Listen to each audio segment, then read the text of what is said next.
Hey fellas, and welcome marketing rads to Marketing 101, the 101st edition of the only reason I decided to stop committing tax fraud. Today I'm going to show you how to market that game in a franchise nobody could give less of a piss about. Market it. Thanks for learning the ins and outs of marketing with me. If you choose to purchase our next video release, I'll show you how to put a down payment on a house with just your signature on this piece of paper. Yeah, Nintendo asked me to make that for them, and following the instructions, I don't know how, but they came out with a waste of plastic. Let's head back to the early 2000s, a simpler time. Chibi-Robo hadn't died yet. The developers known as Skip Limited were widely known for being unknown. They've made quite a few titles in their day, but none of them particularly did all too well. Most people have never even heard of any of the games they've worked on, but they still have a devoted fan base. There's truly nothing else like a Skip game. They have such distinct art styles and humor, it's hard not to appreciate their creativity. Games like Gift P on the GameCube, Captain Rainbow on the Wii, only Skip could have made these, and it's a shame barely anybody outside of Japan could experience them, as they weren't localized. They created the art style games on WiiWare and DSiWare, the game LOL for the DS, their LinkedIn is doing just fine, don't worry. But the thing they're most well known for, without a doubt, is Chibi-Robo, and people still don't know what this thing is. This is a developer who works with Nintendo pretty much exclusively. They've published every one of their games except for LOL. Just take a chance for once! And most of their biggest games were never released outside of Japan, barely succeeded in Japan to begin with, and their mascot franchise, which got 6 releases, still isn't actively known by anybody unless they're lonely. Isn't that strange? A developer that makes this many games with Nintendo, the biggest name in all of words, and if I called the police saying I was mugged, they took my Nintendo game developed by Skip, they'd go, who? Despite all of that, Skip is best known for Chibi-Robo. Announced in 2003, it was initially far different from what was eventually released. It was gonna be a point-and-click adventure game to be published by Bandai. You had to tell that Chibi-Robo where to go and what to do. He was a tiny little robot exploring the home of an inventor, and like all good games with this premise, it was scrapped. However, Shigeru Miyamoto of Nintendo took a good look at this game and expressed fondness of the character of Chibi-Robo. This is where the company stepped in and decided to publish the game instead of Bandai. Miyamoto himself joined as a producer, helping shape the game into the final product we have today, which was released for the Nintendo GameCube in 2005 and 2006 for the rest of the world. Can you tell this game didn't do well? Chibi-Robo Plug into Adventure transformed from a point-and-click into a flat-out adventure game. You directly controlled Chibi-Robo exploring a family's house instead of an inventor's. The family purchased their own Chibi-Robo helper bot. That's me! Roaming around the regular house as a normal-sized human? Please! As a robot the size of a quarter, this is the peak of life! It's really cool to run around the typical family home but from the perspective of a rat. Just climbing up furniture is the equivalent of climbing up a mountain in a regular video game. It's a fun concept, but that's not the only thing Chibi-Robo had going for it. This game is so weird and quirky, and that's what I like about it. The humor and style is so it. You meet tons of crazy characters, and the gameplay mechanics of needing to locate an outlet to recharge yourself and trying to make the humans who bought you proud by completing tasks and gaining happy points. This is a solid game that has that Nintendo charm. It sold terribly. I mean, I'm not really surprised or anything. This was released pretty late in the GameCube's life. By the time Chibi-Robo came out, I don't think many people were willing to take a risk on a character that's plug based on a system that nobody had. That's a real shame because Chibi-Robo as a character has tons of potential, having a level of charm on par with the other cutesy Nintendo mascots. If they just gave him a chance to succeed, he could live on for quite a decent while. Anybody else want tickets to the funeral? E3 2006, Chibi-Robo Park Patrol was announced. How the hell did that happen? You make a GameCube game that does worse than the critical reception for Sonic Unleashed and then go, who cares, here's 5 more games. A sequel this soon, and not only that, it was on the DS. Bit of a surprise, but hey, this game was coming out pretty early on in the system's life. It was on a system other than something that wouldn't be caught dead using. I think Chibi-Robo may have a chance to do well here. Welp! Over in places where Walmart actually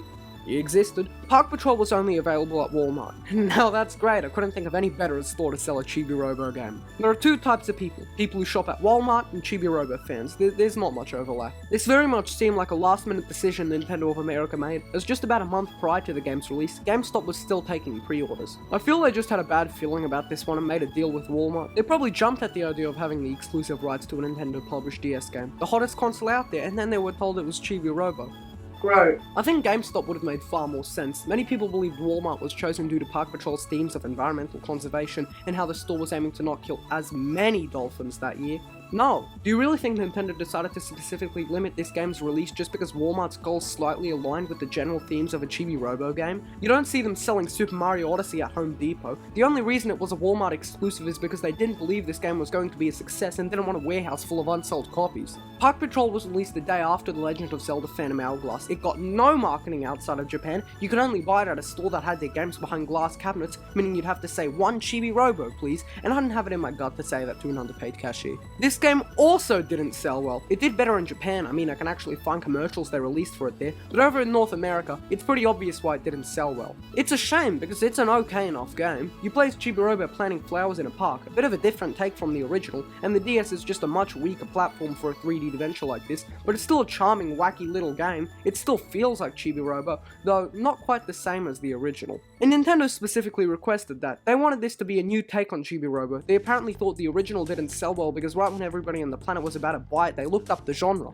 Oh! That makes no sense. Well, in 2009, the original Chibi-Robo had a shot at redemption. Nintendo was releasing old GameCube games for the Wii at budget prices with motion controls now, dubbed the New Play Control line. Among games like Pikmin, Mario Power Tennis, and Donkey Kong Jungle Beat, the original Chibi-Robo was set to be released on the Wii. This may be a great chance for the game to find a new audience. It was the only game in the New Play Control line that didn't release outside of Japan. Are you kidding me? There would be no work required to bring this game over. The translation is already there. It's just the original GameCube game. You could have released this game on a far more popular platform right at the peak of its popularity, but no! The last two games didn't do well outside of Japan. Gee, I wonder why. You only released one of them at a store that sells hoses out and the other at the end of a failed console's life, and you forgot to market either of them. I'm sorry, I've been holding that in since I played Sonic Unleashed.